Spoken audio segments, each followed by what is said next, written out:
Semua nabi-nabi dan rasul berdakwah. Cuma skop bidang dakwah mereka mungkin berbeza. Kadang-kadang kaedah dan teknik yang mereka gunakan pada kaum Bani dan bangsa mereka juga berbeza. Itu tak jadi hal. Tapi apa yang penting, dakwah mereka semua akan kembali apa yang kita sebut di depan tadi. Untuk mengajak manusia kembali kepada Allah, mengeluarkan mereka daripada gelapnya jahiliah kepada cahaya Islam.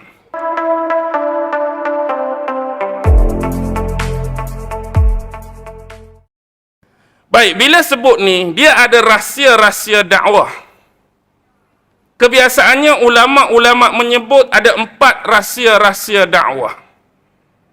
Yang pertama disebut sebagai a'zamu ni'amillah.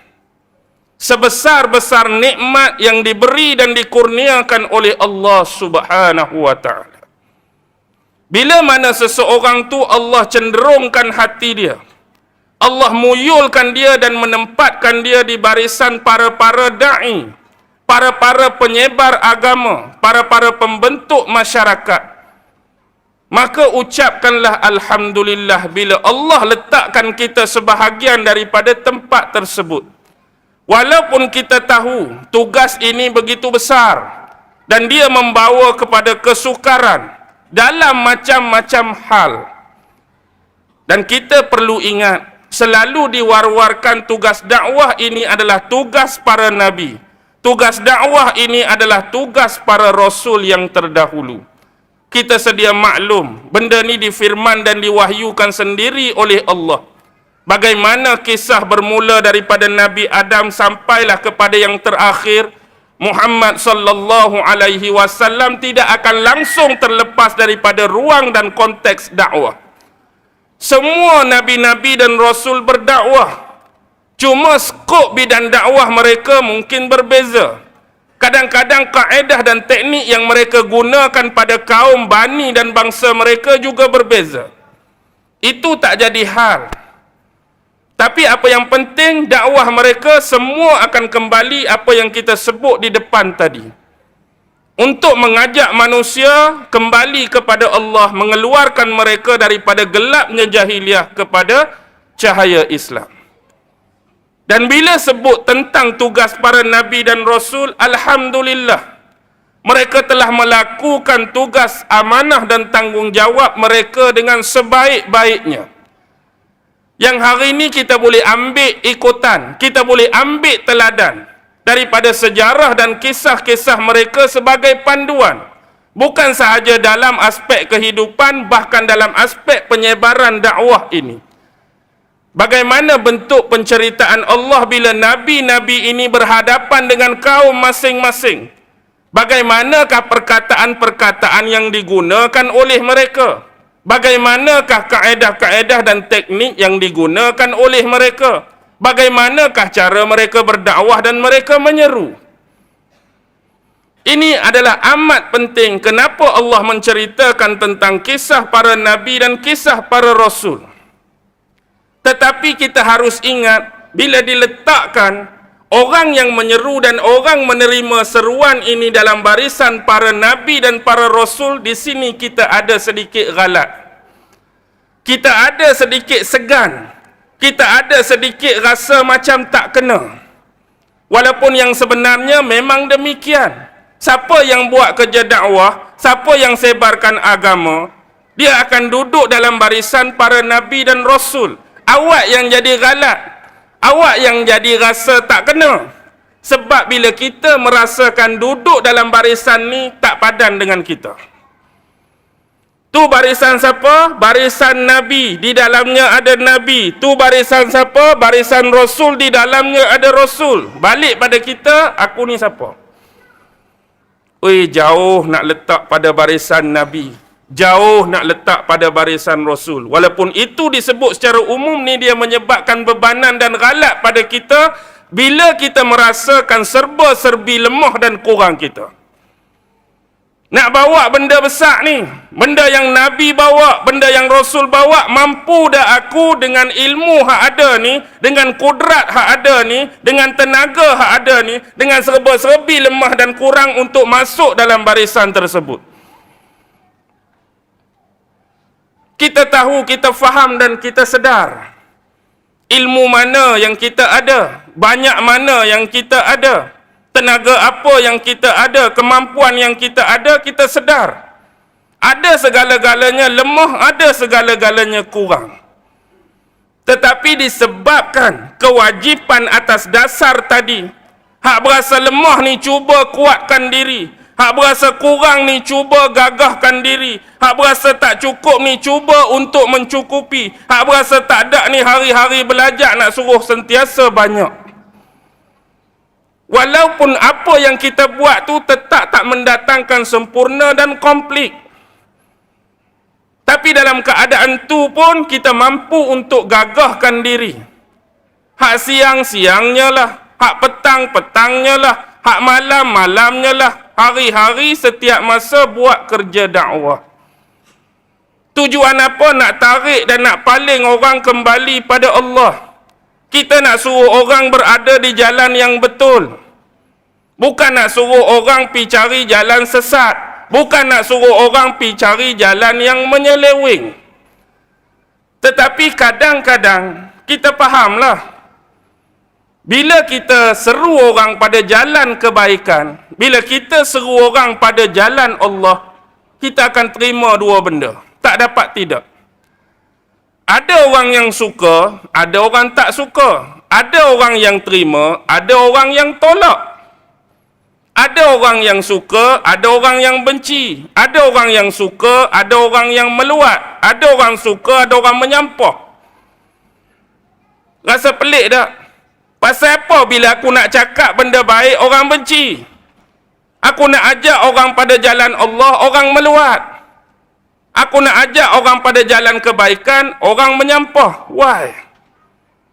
Kadang-kadang benda ni berlaku macam anak tadi. Bukan orang benci kerana benda hak kita bawa.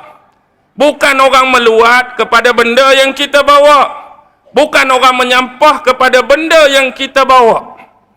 Tetapi kadang-kadang benda yang kita bawa tu bukan kita salurkan pada jalannya yang betul, pada jalannya yang sebenar. Contoh kita kata, aku ni duk ceramah guna ayat Quran. Aku duk ceramah guna hadis Nabi. Aku duk ceramah guna kitab-kitab fiqh karangan ulama besar dan muktabar. Saya kira siapa-siapa mad'u dan pendengar pun bila disebutkan benda-benda tadi, kalau orang tu punya akar yang rasional, hati yang bersih dan terang, tak ada siapa nak tolak pun.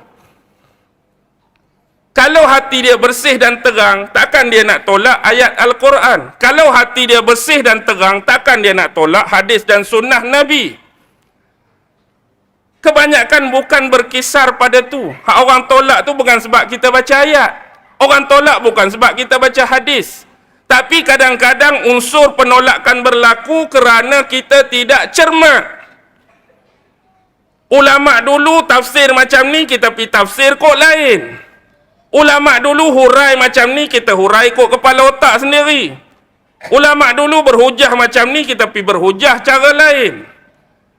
Kadang-kadang pasal apa orang tolak? Pasal apa orang tak suka? Bukan orang tak suka ayat tu, yang hampir tafsir lintang pukang tu orang tak suka.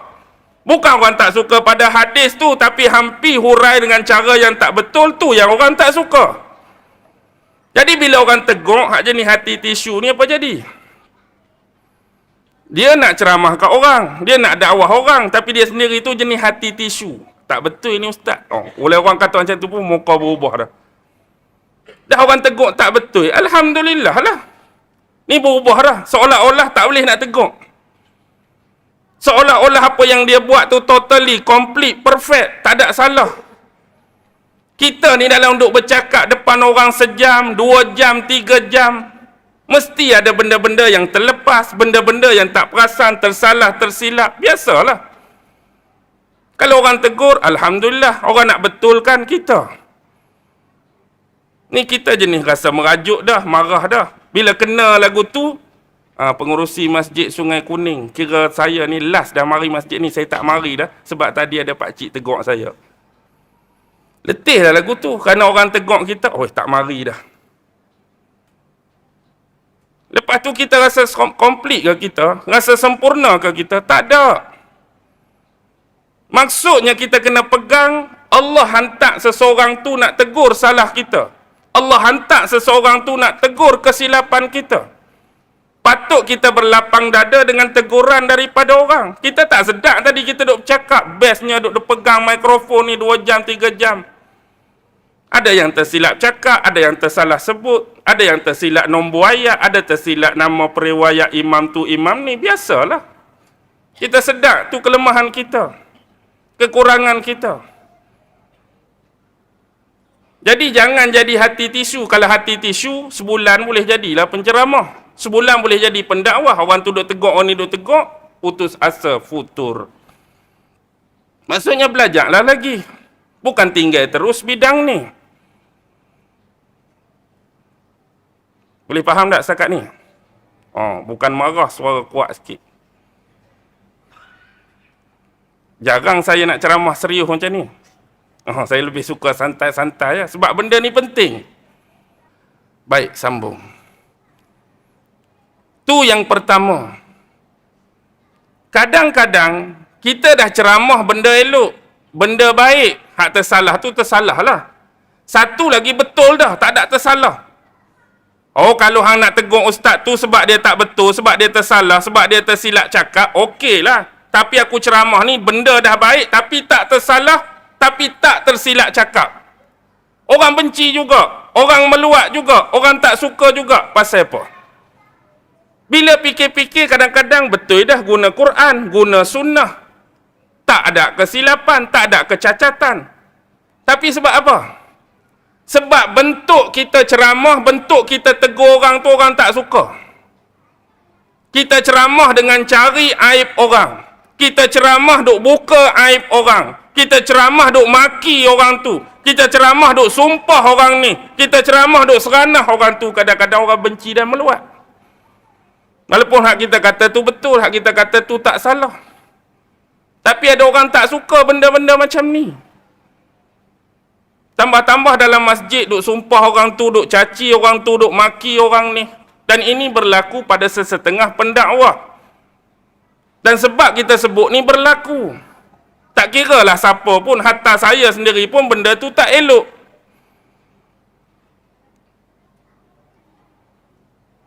Kadang-kadang dia berjadi sebaliknya. Benda bagus dah ustaz, Quran, sunnah, tak ada salah, tak ada silap. Perkataan pun indah. Perkataan pun baik, perkataan pun elok. Orang benci juga. Why? Kadang-kadang benda ni bukan salah pada 3 tu. Masa kita yang tak kena. Masa kita nak tegur orang, masa kita nak dakwah orang tu tak kena. Mungkin masa tu dia tengah pening, mungkin masa tu dia tengah serabut, mungkin masa tu dia tengah stres, kita pun nak pi bawa cerita. Dia bukan tolak pada ayat Quran, pada sunnah. Dia bukan talak pada hak tak salah perkataan kita. Dia bukan tolak pada perkataan ayat yang baik. Masa tu dia tak sesuai untuk terima sesuatu daripada orang lain. Kadang-kadang kita kena tengok masa juga. Nak ajak orang pun, nak tolong orang pun, nak saran orang pun, tengok keadaan dia. Kadang-kadang tempat tak sesuai tak. Kawan tu baru masuk tandas.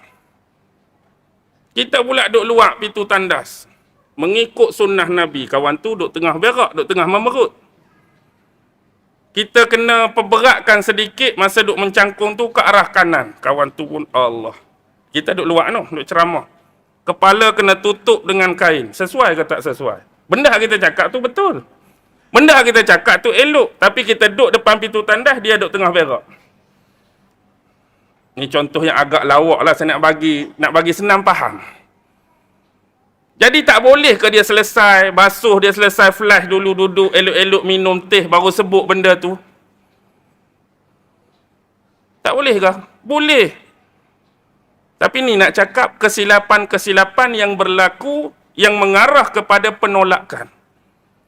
Jadi mana-mana pendakwah, bukan kata orang ni, hak nombor satu, saya dulu cuba cek balik, kadang-kadang benda ni terjadi pada kita. Jangan kita cepat kata, oh kamu tolak ayat Quran lah, kamu tolak hadis. Kadang-kadang bukan sebab tu. Sebab-sebab dan punca-punca tadi.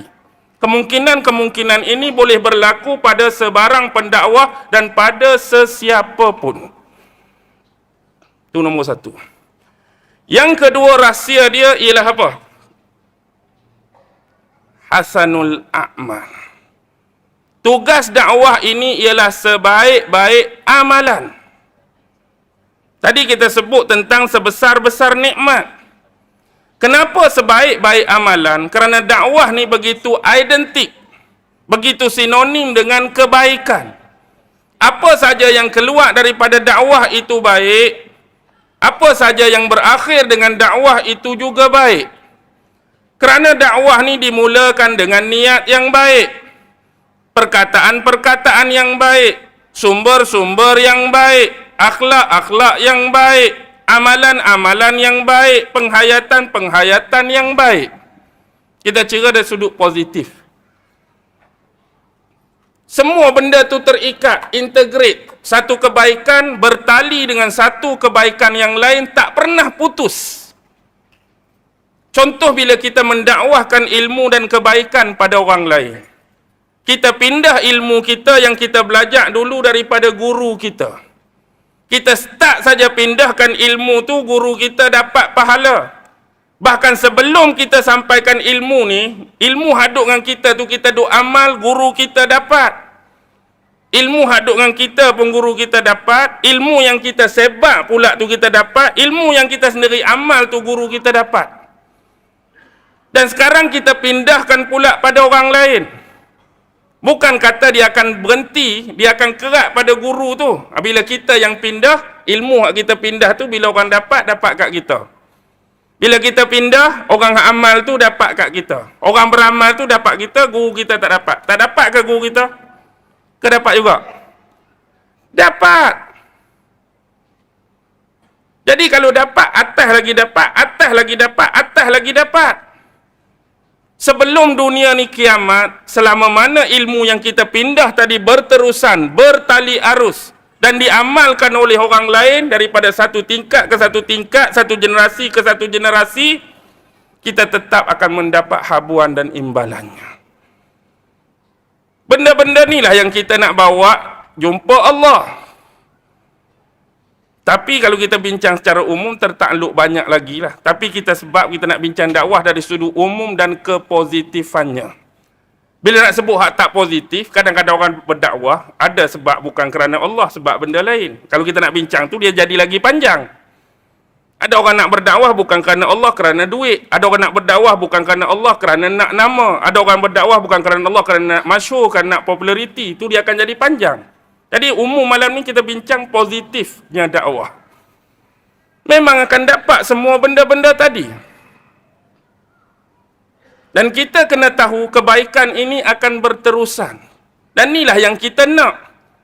Sekurang-kurangnya, benda lain hak tidak jadi kemampuan pada kita. Kita boleh buat kemampuan dari sudut lain. Contoh kalau kita orang kaya. Kita orang kaya, kita ada harta. Dia boleh guna harta dia pada jalan Allah. Sama ada dia nak buat masjid, sama ada dia nak bina madrasah, rumah anak yatim, rumah orang tua-tua. Satu benda yang boleh kekal saluran pahala pada dia. Mungkin hak ni boleh untuk orang-orang yang kaya, orang-orang berharta, orang-orang ada duit, ada advantage sudut ni. Walaupun kita hak biasa tak terlepas, walaupun cuma RM1, walaupun cuma RM2, tapi kelebihan advantage pada orang hak banyak. Jadi saluran dia pun lebih besar, saluran dia lebih bercambah. Ada orang hak jenis ilmu, inilah saluran yang kita ada. Walaupun kita sedar, ilmu kita tak banyak. Ilmu kita sikit.